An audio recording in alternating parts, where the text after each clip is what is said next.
Good evening and welcome back to the podcast tonight. Thank you for joining me on the PAC network this evening. We are going to be continuing on the same basic stream that we've been on. First of all, as always, thankful and grateful that you've joined me this evening, as I always am and always shall be. Let us talk a little bit about Eberhard Nestle.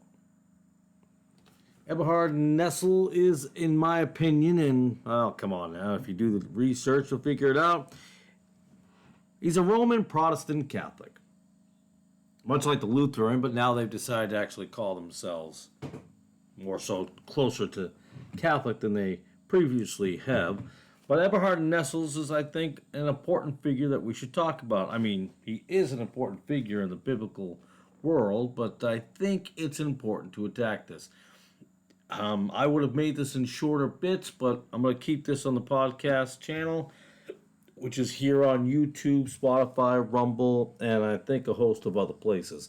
You can even connect to it through the website at thebacnetwork.com. And those of you who've joined that website so far, thank you. I appreciate it. So without further ado, let's talk a little bit about him. Let's talk about Eberhard Nestle.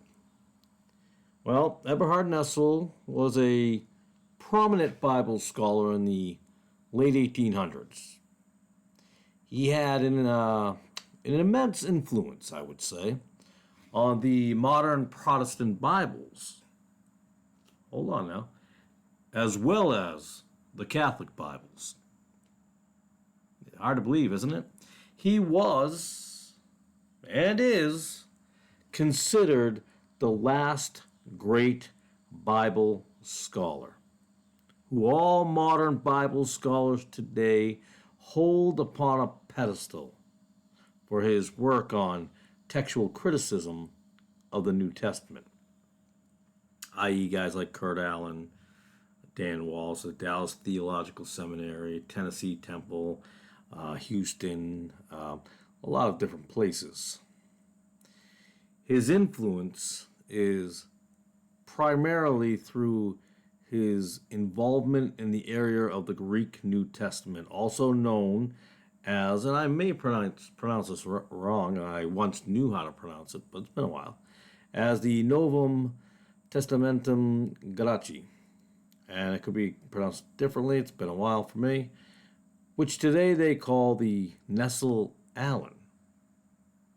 And that will probably be familiar with most people. They don't remember Nestle by himself. Suddenly it's Nestle Aland. Even though Kurt Allen came 40 years later. And we're going to talk about him down the road too. Let's start with Mr. Nestle's influence on the Protestant Bible and how his influence reigned rather supreme in the Protestant Bible world.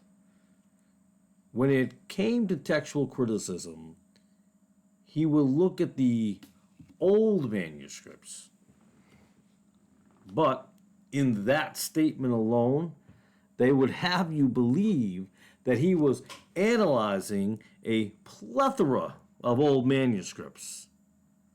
But in reality, it was only two main ones, along with a few guys in the late 1800s, or I should say mid to late 1800s. Guys like Tischendorf, Westcott and Hort, and Bernhard Weiss. Nestle's was very instrumental in developing modern principles and methods for textual criticism. His Greek New Testament, beginning with the first edition in 1898, was produced to provide scholars and translators with his idea of a reliable textual basis for their modern interpretations. We have to understand that last part, modern interpretations, because if you followed what I've talked about in previous podcasts, I've spoken of the 1800s in there. German rationalism and socialism that was in the mid 1800s, and with the war, the struggle in 1848, and those 48 leaves found in 1843, and how things stem from them on. But then knowing that Immanuel Kant was a bridge from the late 1700s Enlightenment to the early 1800s, which leads to the German rationalism and the idealism and the socialism, and that began to shape and change and distort the Bible. Obviously, his most enduring legacy is the Nestle Allen Greek New Testament, which has already gone through several revisions and is the go-to, so to speak, for scholars, translators, and theologians in today's world. I would have to say this critical edition continues to be the standard for studying the New Testament in its supposed original language. Now, the language may have been proper, but the spellings they played around with and different dialects to get, well, that's another story in and by itself, which you can do plenty of research on, but you'll find some of that here as time goes on. So his impact on Protestant Bibles. Nestle's editions have had a profound, let's use that fancy word tonight, profound influence on Protestant Bibles by shaping the modern textual basis upon which translations are made. Many modern translations today rely on critical editions like Nestle Allen for their New Testament text, not some new parchment, ensuring their greater accuracy. Well, actually, we should say it ensures their greater accuracy and bias to the earliest manuscripts available. The contemporary, and I like to use that word because I think it's CCM, contemporary biblical scholars continue to engage with Nestle's work, building upon his foundational contributions in textual criticism. That's a popular word these days. We're really attacking now that and understanding that, the whole idea of textual criticism. Everybody wants to talk about textual criticism. Nothing wrong with that, I guess. But his contributions barely even moving the needle from what he gave them. The modern scholars have barely moved the needle at all.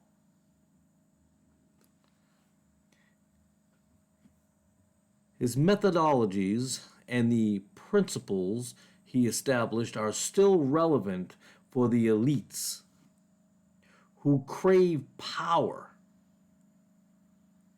and form the basis for ongoing research. I love it, research. And discussions. You know, the Pharisees, Sadducees, the Sanhedrin sect.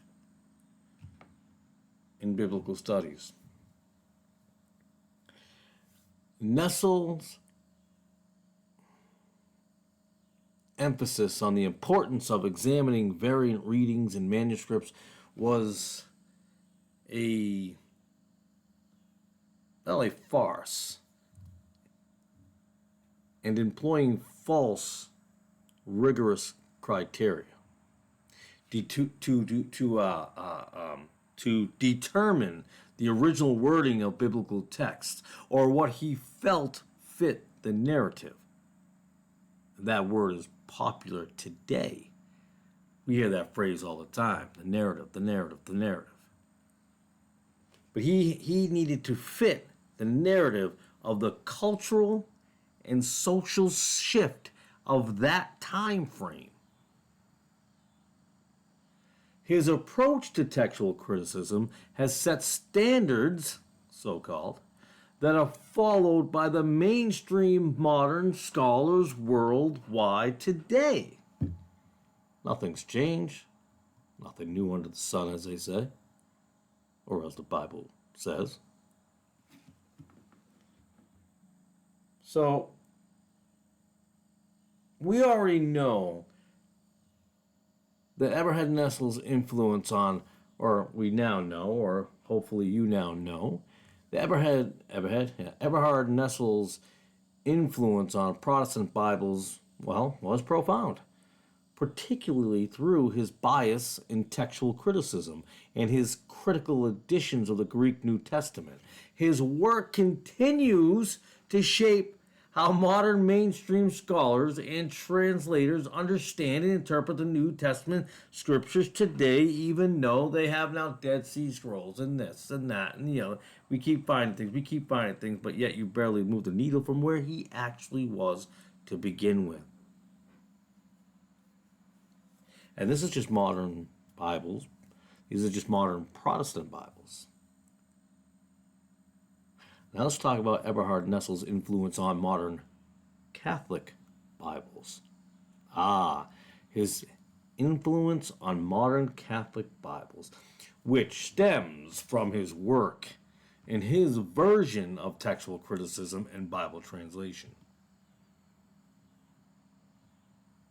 And let's take a look at how his work has influenced the modern Catholic Bibles. Taking a look at Nestle's critical editions, as they are called, the Greek New Testament, provided a modern scholarly basis for the textual study of the New Testament scriptures, correct? These editions are used by Catholic scholars and translators to ensure accuracy and fidelity in translating the biblical text. Now, hold on a second. But I thought he wasn't Catholic. I thought he was a Protestant. Oh. What do we see there? Coexist? The modern Catholic translations of the Bible often, like NRSV, NAB, and so forth, they often rely on critical editions like Nestle Allen. Again, Kurt Allen, I'm going to talk about him in another episode, to ensure that the translation accurately reflects the original Greek text. So, let's think about this. I'm sorry. So, all of you Protestants who are anti-Roman Catholic, which I also am anti-Pope, the Catholic modern scholars rely on Nestle's editions to help in resolving textual variants and supposed uncertainties, which is crucial for producing modern bias reliable translation, while Nestle himself was a Lutheran Protestant. And you know how I feel about that idea. Lutherans not far from the tree at all. His scholarly work, as they like to say, I love just saying scholarly. Doesn't sound so elitist of me. His scholarly work has had a broad, now remember this word, I put this for a reason, his broad ecumenical impact. How important is that word? And that's key. Catholic scholars have engaged with his critical methods and editions, contributing to a shared scholarly approach to understanding the biblical text across denominational lines. And as I said before, coexist till you don't exist. In fact, coexist till there is one world religion which is false. By establishing a standard, critical text through his editions.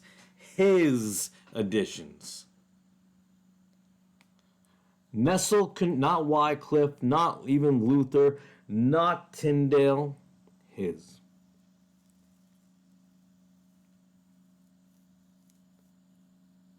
Nestle's contributed to the Vatican-skewed inconsistency of biblical translations. Stumble on my words. I was going to say transamination. Biblical translations. Catholic Bibles that are based on the Nestle-Aland text benefit from its rigorous textual analysis and the coexisting unity it represents. The coexisting unity it represents. Think about those who coexist. Unity. Hear a lot of that, don't we? And that's for among scholars who stay in line, in lockstep.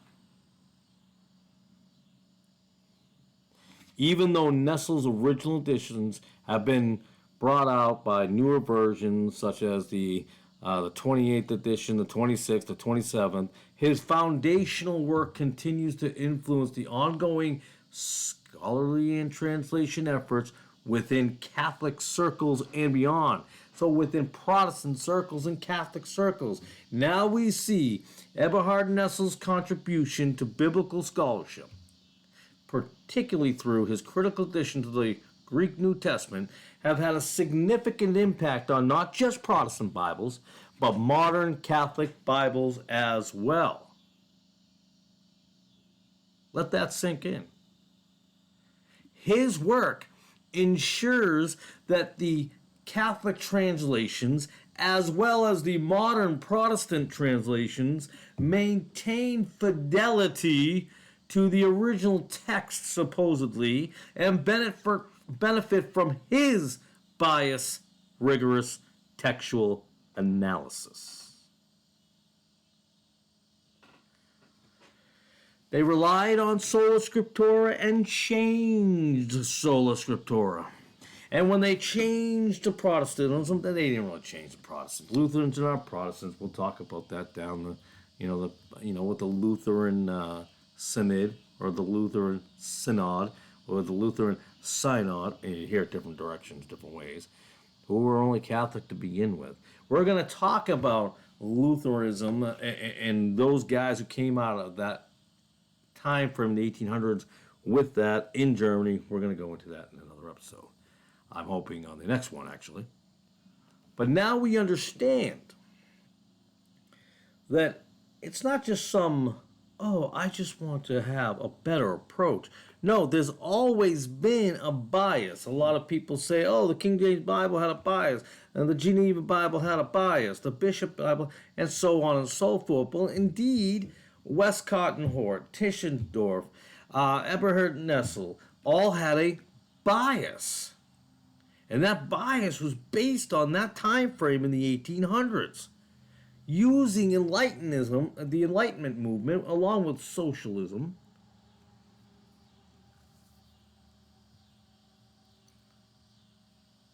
so I hope this was helpful.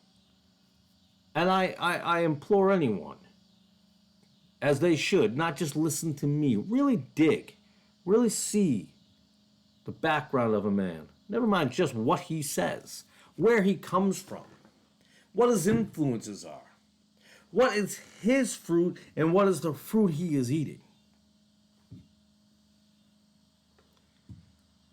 I thank you tonight. I appreciate your time, and I will be here again, and we will continue this journey, and I appreciate you riding along. Have a beautiful evening. God bless. And good night.